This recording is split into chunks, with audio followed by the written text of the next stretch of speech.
L'Algérie, commence à être perçue par ses voisins, par son environnement géopolitique et par un certain nombre de puissances régionales et mondiales comme étant l'équivalent de l'Iran, mais en Afrique du Nord. Ce qui s'est passé en Libye, ce qui se passe au Sahel, au Niger, ce qui se passe entre la Turquie et la Libye, les éléments de langage qui sont utilisés par les pays du Sahel, qui se rapprochent de la Libye de Haftar, allié des Émirats et d'Israël, du Maroc, partenaire exclusif d'Israël sur le plan militaire dans la région, l'Algérie, comme l'Iran, est le sponsor du terrorisme, est le parrain des organisations terroristes internationales, est le financier ou le soutien des organisations terroristes. Je vais vous montrer aujourd'hui ce qu'un lobbyiste israélien qui s'appelle Meir Masri a publié sur son Twitter. بالك ما كنتش تشوفوا في l'image مليحة. مير مصري اليوم إيران وغدا الجزائر. إسرائيل تحارب الإرهاب. L'Iran soutient le Hamas, le Hezbollah et les Houthis. L'Algérie, selon ce lobbyiste israélien, protège et soutient l'AQMI, l'Al-Qaïda au Maghreb qui prospère au Sahel, et le groupe JNIM, le JNIM qui est lié à l'État islamique, c'est un groupe terroriste, le Polisario, dans la même catégorie des organisations terroristes financées par l'Algérie. Haïlik l'image. On peut pas renier cela, on peut pas nier cela, on peut pas le nier. L'Algérie, commence à être perçue par ses voisins, par son environnement géopolitique et par un certain nombre de puissances régionales et mondiales comme étant l'équivalent de l'Iran, mais en Afrique du Nord. Et ce glissement très dangereux qui vise à ériger, à transformer, à considérer, à classer l'Algérie dans la même case que l'Iran, permettrait aux adversaires de l'Algérie de justifier leur politique hostile et agressive et d'exposer éventuellement l'Algérie à une menace d'agression extérieure comme le subit actuellement l'Iran. Il y a eu des faits que nous avons abordés, que nous avons évoqués, ce qui s'est passé en Libye, ce qui se passe au Sahel, au Niger, ce qui se passe entre la Turquie et la Libye, ce qui se passe et les éléments de langage qui sont utilisés par les pays du Sahel, qui se rapprochent de la Libye de Haftar, allié des Émirats et d'Israël, et du Maroc, partenaire exclusif d'Israël sur le plan militaire dans la région. Ces éléments de langage qui consistent à dire que l'Algérie, comme l'Iran, est le sponsor du terrorisme, est le parrain des organisations terroristes internationales, est le financier ou le soutien des organisations terroristes, et l'agent de déstabilisation de la région, exactement les mêmes éléments de langage qui sont utilisés depuis des années contre l'Iran. Des gens n'ont pas voulu me croire, d'autres m'ont cru, le débat, certains m'ont insulté, sans s'attarder sur les arguments, pensant que je voulais effrayer les Algériens et les Algériens, que je veux juste semer le désordre. Je vais vous montrer aujourd'hui ce qu'un lobbyiste israélien qui s'appelle Meir Masri a publié sur son Twitter, sur son compte X. Regardez bien l'image. En arabe, le message est très clair. L'image haïlik, sur compte X. بالك ما كنتش تشوفوا في l'image مليحة. مير مصري اليوم إيران وغدا الجزائر. إسرائيل تحارب الإرهاب. اليوم إيران وغدا الجزائر. إسرائيل تحارب الإرهاب. Aujourd'hui c'est l'Iran, demain c'est Israël, demain c'est l'Algérie. Israël combat le terrorisme. Et il a mis cette image incroyable. Algérie-Iran sur le même pied d'égalité. L'Iran soutient le Hamas, le Hezbollah et les Houthis. L'Algérie, selon ce lobbyiste israélien, protège et soutient l'AQMI, l'Al-Qaïda au Maghreb qui prospère au Sahel, et le groupe JNIM, le JNIM qui est lié à l'État islamique, c'est un groupe terroriste. Le JNIM. Les accusations sont très graves. On va aller doucement. Le JNIM, c'est Jama'at al-Nusra wal-Islam wal-Muslimin, qui est une organisation salafiste et qui est très proche, qui était très proche d'Al-Qaïda au Maghreb islamique et qui est beaucoup plus proche en ce moment de l'État islamique. Enfin voilà, c'est des groupes terroristes armés. Vous savez, les allégeances de ces groupes islamistes changent chaque année, chaque mois, les rapports de force évoluent, etc. En tout cas, il s'agit de deux groupes terroristes qui sont très proche d'Al-Qaïda et de l'État islamique, surtout d'Al-Qaïda, on va dire. AQMI et le JNIM, jusqu'à preuve du contraire, il est proche d'Al-Qaïda, et qui sèment la terreur et veulent conquérir des territoires entiers au Sahel. Et bien sûr, ce lobbyiste israélien, pour exciter encore davantage et provoquer les Algériennes et les Algériens et semer la zizanie entre les Algériens et les Marocains, a mis le Polisario dans la même catégorie des organisations terroristes financées par l'Algérie. Haïlik l'image utilisée par Meir Masri. Meir Masri, ce n'est pas n'importe qui en Israël. Aïda, ce n'est pas un simple journaliste ou un simple internaute ou un simple commentateur. Mir Masri, c'est un enseignant lobbyiste. Il est lobbyiste, il est docteur en géopolitique à l'université de Paris 8. Il est spécialiste du Moyen-Orient, maître de conférence à l'université hébraïque de Jérusalem, considéré en Israël comme expert en relations internationales. Il travaille auprès de plusieurs organismes importants étatiques israéliens. Il est le fondateur d'un lobby qui s'appelle le Middle East Pact, le pacte du Moyen-Orient, qui anciennement c'était l'association francophone pour les États, pour les études du Moyen-Orient. Et là, ça a été créé depuis février 2024 par un groupe de militants pro-israéliens francophones, dont le but était de propager les thèses favorables à Israël et de s'attaquer, d'expliquer les problèmes de l'insécurité et de la dictature et du sous-développement des pays arabes voisins par leur hostilité permanente à l'égard d'Israël. Meir Masri, il est très actif, il collabore avec l'Institut des Sciences Po de Toulouse et de Lille. Ils ont un siège social qui est à Paris, les francophones et arabophones en même temps. Il intervient dans plusieurs chaînes d'information internationales, Al-Hurra, Sky News Arabe, Al-Arabiya, Orion News, sans parler des chaînes israéliennes, Al-Hadith, l'Arabie est très connu.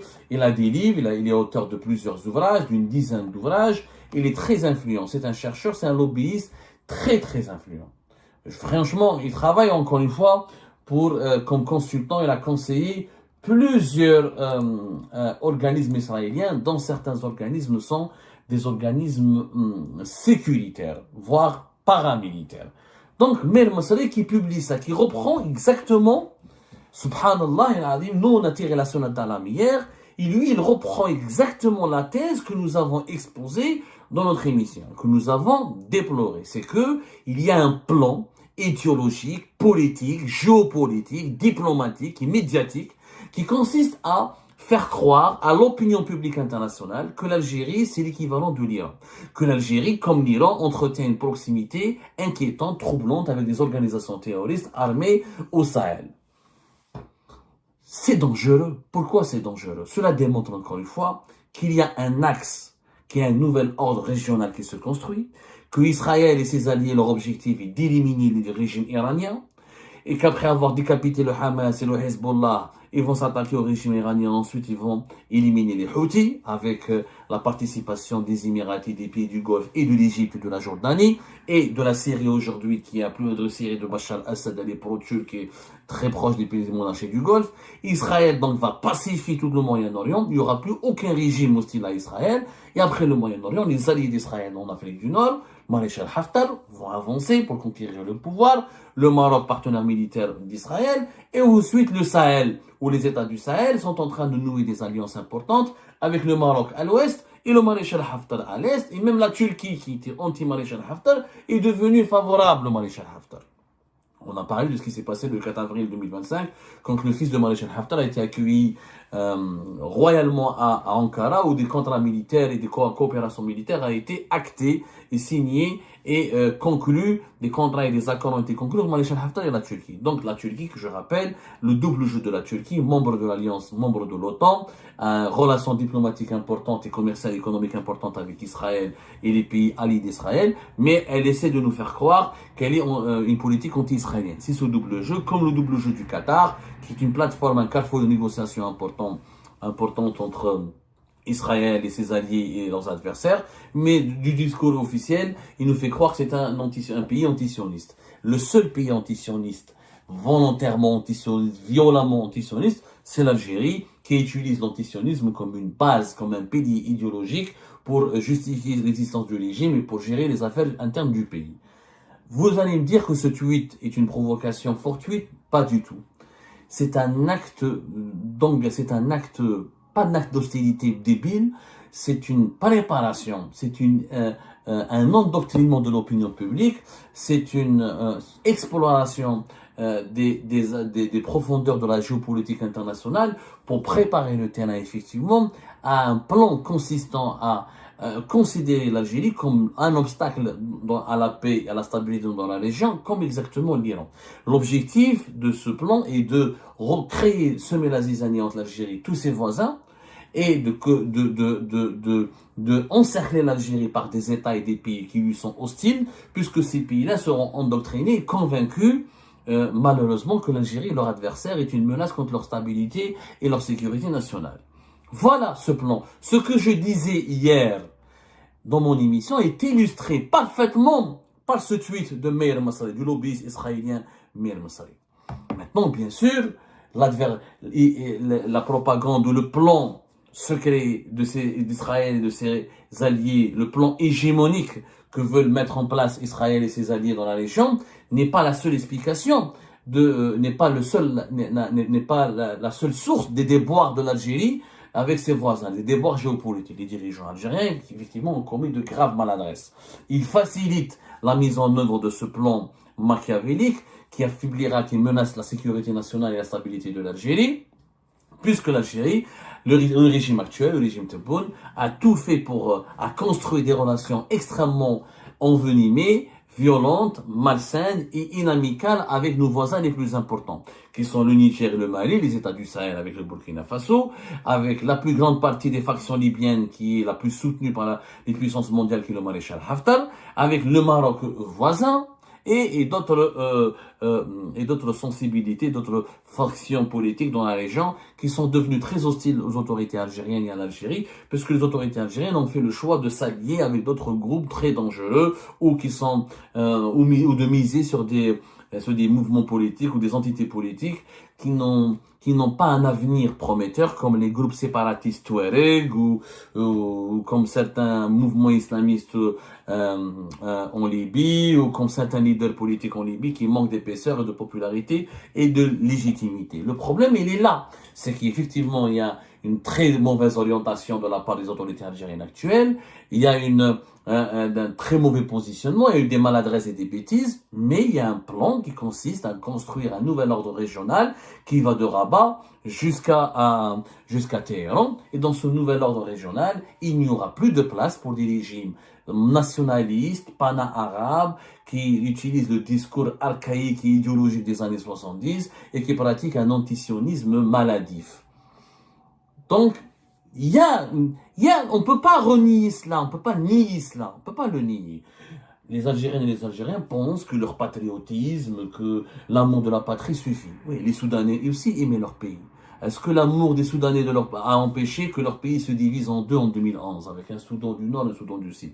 Les Congolais aussi, ils aiment leur pays. Est-ce que l'amour des Congolais pour leur pays les a empêchés d'être payés par le Rwanda voisin et d'avoir des problèmes avec le Rwanda voisin? Le patriotisme ne suffit pas. Le patriotisme, c'est la puissance, c'est la force, c'est le développement qui garantissent la sécurité et la stabilité d'un pays.